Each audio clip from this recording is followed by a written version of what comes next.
GO number 29 మొత్తం ఇది కావడానికి రీజన్ మీరే అని చెప్పి అంటున్నారు బయట. భార్గవ్ భాయ్, ఇప్పుడు దానిపైన హైకోర్టులో మీరు కేసు వేసారు, సుప్రీంకోర్టులో కేసు వేసారు, రెండు న్యాయస్థానాలు కూడా తీర్పు ఇచ్చినాయి. ఇప్పుడు ఇన్ కేసు నిజంగా అది తప్పు, అది వాస్తవానికి కరెక్ట్ కాకపోతే న్యాయస్థానాలు తీర్పు ఇవ్వవు కదా. అండ్ నువ్వు వేసిన దానిపైన న్యాయస్థానం కొట్టేసినా కూడా మరికొంతమంది వ్యక్తులు బీఆర్ఎస్ పార్టీ ఉద్దేశపూర్వకంగా దీన్ని ఆపాలని చెప్పి మరికొంతమంది వ్యక్తులతో మన సుప్రీంకోర్టులో వేయించింది. సుప్రీంకోర్టు ఏం చెప్పారు? ఫైన్ వేస్తామని చెప్పారు. అన్నాక వాళ్ళు విత్డ్రా చేసుకోవాలి పిటిషన్.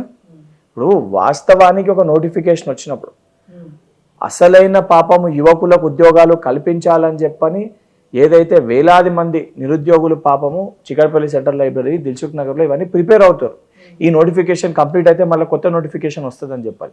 ఒకవైపు బీఆర్ఎస్ పార్టీ నాయకులు గ్రూప్ 1 మేము వేయలేకపోయినాం, 10 ఏళ్ళు వీళ్ళు ఆపాలని చెప్పి 10 years గ్రూప్ 1ని వీళ్ళు వేయలేకపోయినరు, అంటే మా హయాంలో మేము వేయలేకపోయినాం, ఇప్పుడు వీళ్ళు వేస్తే మాకు ఎక్కడ పేరు వస్తుందని చెప్పని అడుగడుగున ప్రతి చోట కూడా ఆపే ప్రయత్నం బీఆర్ఎస్ పార్టీ నాయకులు చేస్తున్నారు.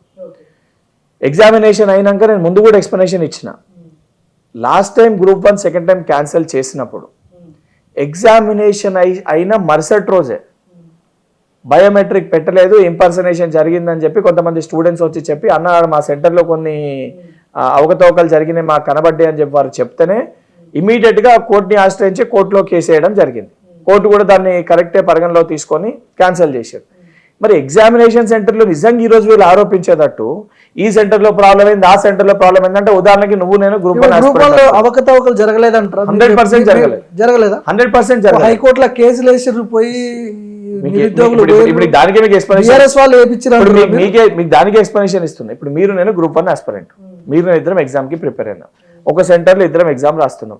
నేను ఏదన్నా కాపీ కొడుతుంటే నువ్వు చూస్తూ ఊకుంటావా? బయటకు వచ్చి మాట్లాడుతావు, సార్ సెంటర్లో భయపడ్డావు, నువ్వు అడగలేకపోయినావు, బయటకు వచ్చి అదే రోజు ప్రశ్నించవా? సరే మీడియా పక్కన నీసంటే యూట్యూబ్ ఛానల్కి ఎవడో ఒకటి మాట్లాడా?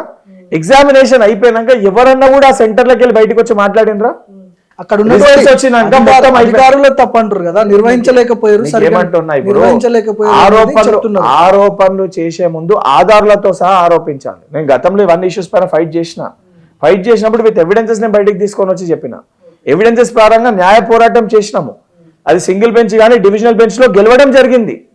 ఈ రోజు కూడా సరే ఆ స్టూడెంట్స్ ని మిస్లీడ్ చేస్తూ కేటీఆర్ కానీ దానికి సంబంధించి ఎమ్మెల్సీ దాసోజు శ్రవణ్ కానీ పల్లె రాజేశ్వర రెడ్డి కానీ వీళ్ళందరూ ప్రగతి భవన్ లో కొంతమందిని పిలుచుకొని మాట్లాడి ఆర్ఎస్ ప్రవీణ్ కుమార్ గారు మానిటర్ చేసి ఢిల్లీకి పోయి అడ్వకేట్స్ ని హైర్ చేసి ఫైనాన్షియల్ గా మేము వేస్తాం ఎట్లా ఆపండి అని చెప్పి ఎందుకు పాపం వాళ్ళ జీవితాలతో చెలగాట మారుతారు? 10 ఏళ్లలో నిజంగా మీకు చిత్తశుద్ధి ఉంటే, మీకు నిబద్ధత ఉంటే మీరు 2 గ్రూప్ 1 వస్తుండే, 2 కాకపోతే 4 వస్తుండే.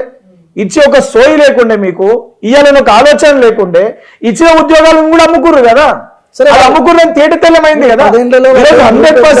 100% ట్రాన్స్పరెన్సీ తోటి సంవత్సరం కాదు 17 నెలల మా పరిపాలనలో ఎక్కడ కూడా 10th క్లాస్ పేపర్కి వెళ్ళి మొదలు పెడితే పెట్టిన ప్రతి ఎగ్జామినేషన్ కూడా 100% ట్రాన్స్పరెన్సీ తోటి ఇంటిగ్రిటీ తోటి ఎగ్జామినేషన్స్ ని ఆ సంబంధించిన రిక్రూట్మెంట్ బోర్డ్స్ కండక్ట్ చేసినాయి. దానికి నిలువెత్తు ఉదాహరణ ఎక్కడ కూడా మీకు ఏడ కూడా లీకేజ్ కానీ ఎటువంటి ఆరోపణలు బయటికి రాకపోవడము. లాస్ట్ 10 years లో 10th క్లాస్ పేపర్కి వెళ్ళి మొదలు పెడితే గ్రూప్ 1 వరకు ప్రతి చోట పేపర్లు లీక్ అయినట్టు, అంగట్లో ఏదైతే సరుకు అమ్మినట్టు, ఈ క్వశ్చన్ పేపర్లను అమ్మినట్టు ఆధారాలతో సహా బయటకు వచ్చినాయి. అది స్వయంగా గత ప్రభుత్వంలో ఆ సంబంధించిన అధికారులు, ఆ సంబంధించిన చైర్మన్లే ప్రెస్ మీట్ పెట్టి మాట్లాడినరు. ఈరోజు అది లేదు అని మీరు అన్నది 100% కరెక్ట్. ఇంకా ఎప్పుడు ఇస్తారు నోటిఫికేషన్స్, ఎప్పుడు ఇస్తారంటే ఉదాహరణకి ఇప్పుడు గ్రూప్ 1 ఉంది.